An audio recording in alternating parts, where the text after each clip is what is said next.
ತಿನ್ನಕ್ಕೇನಾದರೂ ಮಾಡಿಕೊಡ್ಬೇಕಾ? ಏನು ಮಾಡಿಕೊಡ್ಲಿ? ಅಗಲಕಾಯಿ chips ಮಾಡಿಕೊಡ್ಬೇಕಾ? Hi everyone, ನಾನಿವತ್ತು ಅಗಲಕಾಯಿ ಚಿಪ್ಸ್ ಮಾಡ್ತಾ ಇದ್ದೀನಿ. ಸೊ ಒಂದು 4 ಅಗಲಕಾಯಿ ತೊಗೊಂಡ್ಬಿಟ್ಟು ತೊಳೆದು ಈ ರೀತಿ ಅಗಲವಾಗಿ ಸಣ್ಣಕ್ಕೆ ಹೆಚ್ಕೊತಾ ಇದ್ದೀನಿ. ಹೊರಗಡೆ ತಂದು ತಿನ್ನೋದಕ್ಕಿಂತ ಮನೇಲೇ ಏನಾದರೂ ರೆಡಿ ಮಾಡ್ಕೊಂಡು ತಿನ್ನೋದು ಬೆಟರು. ಹಾಗಾಗಿ ಅಗಲಕಾಯಿ ಚಿಪ್ಸ್ ಮಾಡ್ತಾ ಇದ್ದೀನಿ. ಇದು ಒಂದು ಸ್ವಲ್ಪ ಕಹಿ ಇರುತ್ತೆ, ಆದರೂ ತಿನ್ನೋಕ್ಕೆ ರುಚಿ ಇರುತ್ತೆ. ಹೊರಗಡೆನೂ ಅಗಲಕಾಯಿ ಚಿಪ್ಸ್ ಸಿಗುತ್ತಲ್ವ, ಅದೇ ಥರನೇ ಮನೆಯಲ್ಲಿ ರೆಡಿ ಮಾಡಿದ್ದು ಅದೇ ಥರನೇ ಇರುತ್ತೆ. ಸೊ ಅಗಲಕಾಯಿ ಎಲ್ಲ ಹೆಚ್ಕೊಂಡ್ಮೇಲೆ ಒಂದು ಬೌಲಿಗೆ ಹೆಚ್ಚಿರೋಂಥ ಅಗಲಕಾಯಿ, ನೀರು, ಸ್ವಲ್ಪ ಉಪ್ಪು ಹಾಕಿ ಒಂದು 10 ನಿಮಿಷ ಕಾಲ ನೆನೆ ಇಡ್ರಿ.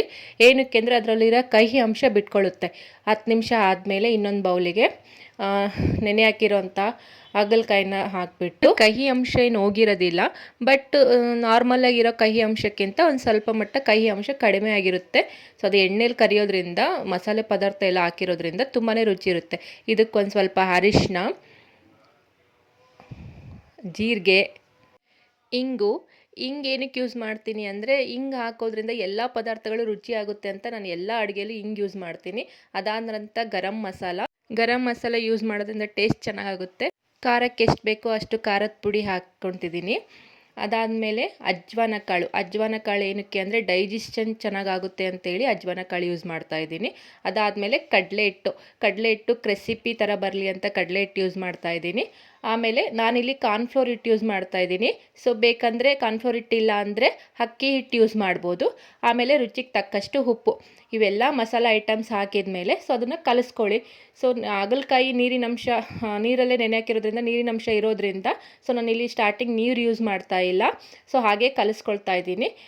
ಇದನ್ನು ಹಾಗೆ ಕಲಿಸ್ಕೊಂಡ್ರೂ ಏನೂ ಆಗಲ್ಲ. ಬಟ್ ನೀರು ನಿಮಗೆ ತುಂಬ ಗಟ್ಟಿ ಆಗ್ತಾಯಿದೆ ಮಸಾಲೆ ಪದಾರ್ಥ ಇಲ್ಲ ಅಂದರೆ ಸ್ವಲ್ಪ ನೀರು ಯೂಸ್ ಮಾಡಿ. ಸೊ ನಾನು ಒಂದು ಸ್ವಲ್ಪ ನೀರು ಯೂಸ್ ಮಾಡ್ತಾಯಿದ್ದೀನಿ, ಯಾಕೆಂದರೆ ಮಸಾಲೆ ಎಲ್ಲ ಗಟ್ಟಿ ಅನ್ನಿಸ್ತಾ ಇದೆ. ಅದೆಲ್ಲ ತೆಳುವಾಗಿರಲಿ ಅಂತೇಳಿ ನೀರು ಹಾಕ್ತೀನಿ. ನೋಡಿ ಇವಾಗೆಲ್ಲ ತೆಳುವಾಗಿ ಮಸಾಲೆ ಐಟಮ್ಸ್ ಕಲಿಸ್ಕೊಂಡಿದ್ದೀನಿ. ಇವಾಗ ಎಣ್ಣೆ ಕಾಯಕ್ಕೆ ಇಟ್ಟಿದ್ದೆ ಆಲ್ರೆಡಿ. ಸೊ ಎಣ್ಣೆನೂ ಕಾದಿದೆ. ನೋಡಿ ಹಾಗಲಕಾಯಿ ಎಣ್ಣೆಯಲ್ಲಿ ಬಿಡ್ತಾ ಇದ್ದೀನಿ.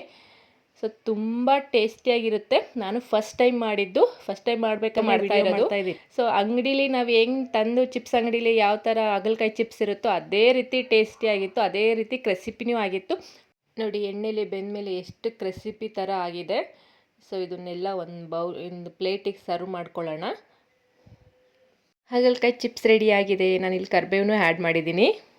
ಅಂಗಡೀಲಿ ಯಾವ ಥರ ಕ್ರೆಸಿಪಿ ಆಗಿರುತ್ತೋ ಅದೇ ರೀತಿಯೇ ಬಂದಿತ್ತು. ತುಂಬಾ ಖುಷಿ ಅನ್ನಿಸ್ತು ನನಗೆ ಮಾಡಿದಾಗ. ಸೊ ನೀವು ಟ್ರೈ ಮಾಡಿ. ಯಾರಿಗೆಲ್ಲ ವಿಡಿಯೋ ಇಷ್ಟ ಆಯಿತು ಕಮೆಂಟ್ ಮಾಡಿ. ಯಾರೆಲ್ಲ ಫಸ್ಟ್ ಟೈಮ್ ನಮ್ಮ ಚಾನಲ್ ನೋಡ್ತಿದ್ದೀರೋ ಪ್ಲೀಸ್ ಸಬ್ಸ್ಕ್ರೈಬ್ ಮಾಡಿ, ಸಪೋರ್ಟ್ ಮಾಡಿ ಅಂತ ಕೇಳ್ಕೊತಾ ಇದ್ದೀನಿ. ತುಂಬಾ ಇಷ್ಟಪಟ್ಟು ತಿಂದರು. ಸೊ ನೀವು ಟ್ರೈ ಮಾಡಿ, ಚೆನ್ನಾಗಿರುತ್ತೆ. Thank you for watching.